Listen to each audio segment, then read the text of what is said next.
John Gibbs was born in England in 1935 and moved with his family to Auckland, New Zealand in 1947 at the end of the war. As a medical student at Otago University, he gave a number of anaesthetics, and so, after 3 years working in Invercargill, he returned to Dunedin, where he commenced his anaesthetic specialist training. After obtaining his first part, he returned to England and worked in Oxford, where he completed his training and obtained his fellowship. On return to Dunedin, he became a full-time staff specialist. Some years later, after a year of study leave in London at the Hammersmith with Professor Keith Sykes, he was offered the opportunity to take up a full-time academic appointment with the opening of the Christchurch Medical School. While his career was establishing in Christchurch, he took on many other important roles. He became an examiner with the Faculty of Anaesthetists and a member of the New Zealand Society of Anaesthetists. He was a member of the board of faculty for 2 years and then a college councillor for the following 10. And he was president of the New Zealand Society of Anaesthetists in the late 1980s. He is now retired and living in Brisbane. John, thanks so much for coming here today to talk to us about your career and here in the building that you helped select. Well, I hope we made a good selection, or at least Ian Rickman made a good selection. I think so. So tell me about your early career and what led you to choose anaesthesia. A bit of an accident, really, because my father was a GP and he occasionally, back in the 30s, this is, had to give anaesthetics, and he said he was scared out of his tiny mind by that. I was doing medical school in Dunedin through Otago, and between 5th and 6th year, one was attached to a hospital to get a clinical basis for your work. And I went to Gore Hospital, which is a small country town in the far south of New Zealand. Mm-hmm. And there, the anaesthetics were given by some local GPs, and these students coming in, they were very welcome. And over probably a total of 3 months out of that 12 months, I was giving anaesthetics in Gore, and by the time I qualified in medicine, I had given 150 solo anaesthetics. You eventually decided to go back to the UK to do some more study. Well, that sort of came about in a number of ways. We had various visitors from England teaching at courses in Dunedin. One was Sir Keith Sykes, who at that time offered to let me come and work at Hammersmith with him towards a thesis for an MD degree, and that we managed to fix up. And so I spent 1973 working in London with Keith. So what was your MD actually about, John? The effects of anaesthesia on the pulmonary circulation. Now that's just rather fascinatingly, I just noticed that one of the questions in that primary examination was on the pulmonary circulation. So I didn't remember that. You don't think that's what triggered your MD thesis? I don't think so. I always associate Sir Keith Sykes with measurement because his book was part of our course. Was that your responsibility, his book being part of my study? No.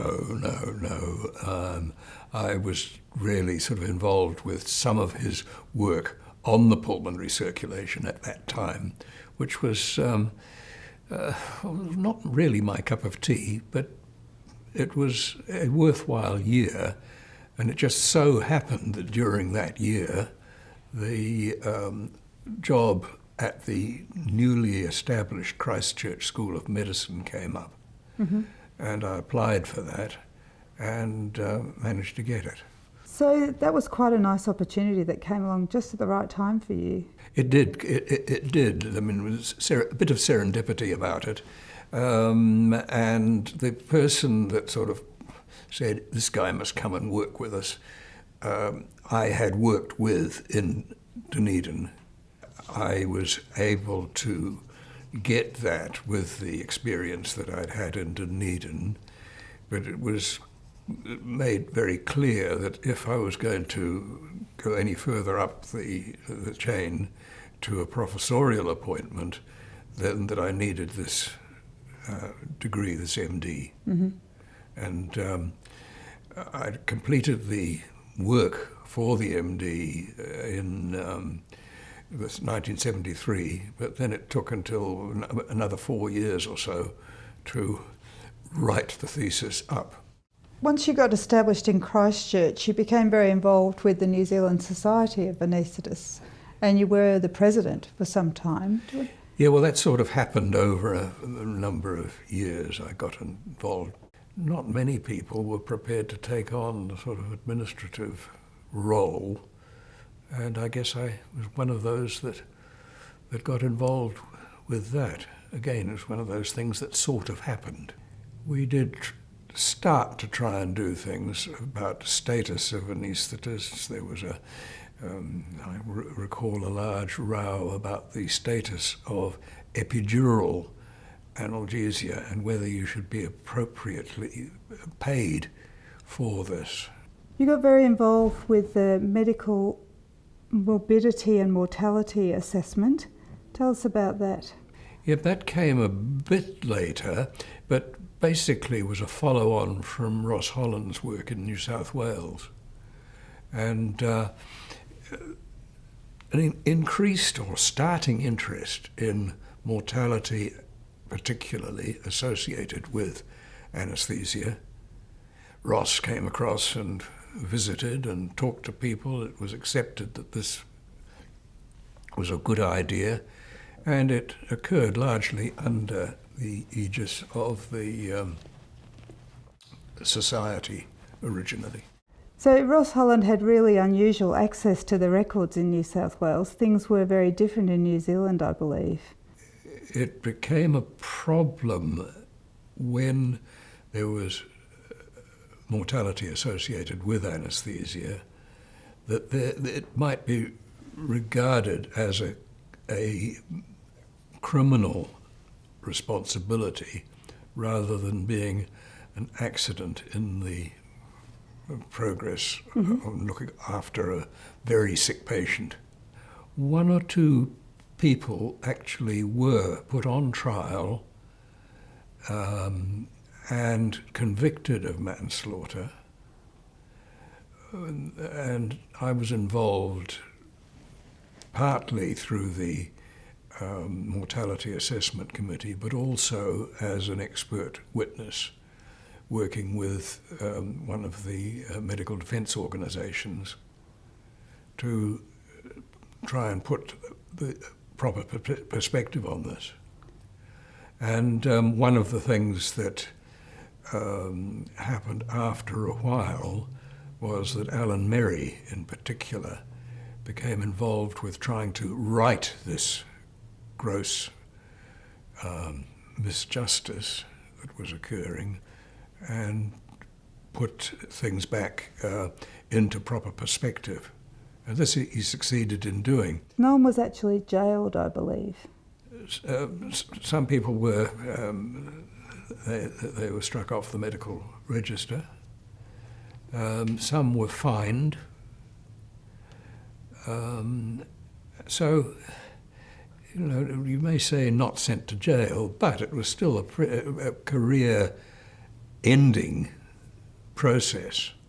So I believe things are a lot better with morbidity and mortality reporting in New Zealand, is that right?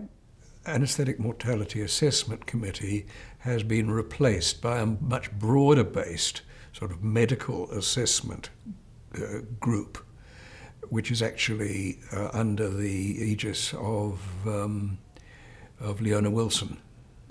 After a while, it was recognised that things were not as they should be, and that's where Alan Merry and his group came in and managed to get the law changed to a more sensible sort of and reasonable process. When you came back to New Zealand, you got very involved in teaching both at the medical school and for the faculty. Tell us about that time in your life. I was an examiner for a number of years in an active sense, starting in about 1974 and going through till about 1987. As a primary? As a primary examiner in physiology. Quite apart from travelling backwards and forwards across the Tasman, we also examined up in Southeast Asia.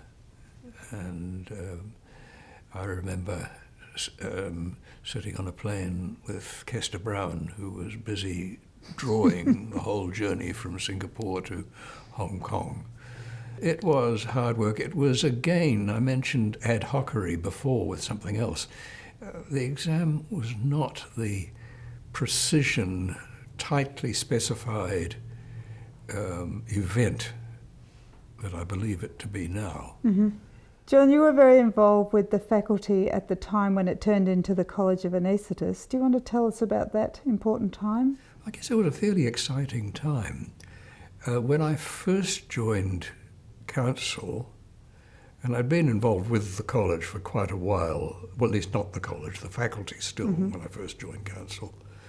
It was an organisation at the College of Surgeons. I think at that time there were 4 employees, with Nancy O'Donnell as the then registrar. Mm-hmm. Back in those days, if you look at the minutes, early meetings of the Board of Faculty, as it was then, just a few pages of administrative matters related to the establishment of the college, to the examinations process that it was going through. And basically at that time, once you got your ticket, the fellowship, that was it. You were on your own. The college's only involvement with your ongoing education and standard keeping was that it ran meetings from time to time. Yep. Whereas now, you've got, and I think this is tremendously important, you've got the much tougher process of seeing that you continue to be a reasonable, up-to-date doctor. I think the college itself started to establish the status of anaesthetists as independent medical specialists in their own right. And I think that was a status boost. Anaesthetists have always been a little bit paranoid that various other professional groups say, oh, anaesthetists. Well, I think that is much less the case now than was so a way back. And the establishment of the college is an important part of that process. And the fact that you've now got all these good, hard-working professional peoples, the various DPAs, has made things, I think, has enhanced status. It's enhanced the quality of the product that the college offers, which, okay, is training, but is also trying to look after its fellows later on in their career, after they've completed training. New Zealand has not been, and I don't think will be, a sort of carbon copy of what's happening in Australia. I think it stands in its own right. Whether it could be the 7th state is quite another issue. John, thanks so much for coming down from Brisbane to talk to us today. It's been really interesting talking to you. Thank you for the invitation, and it's been a pleasure to come. Lovely.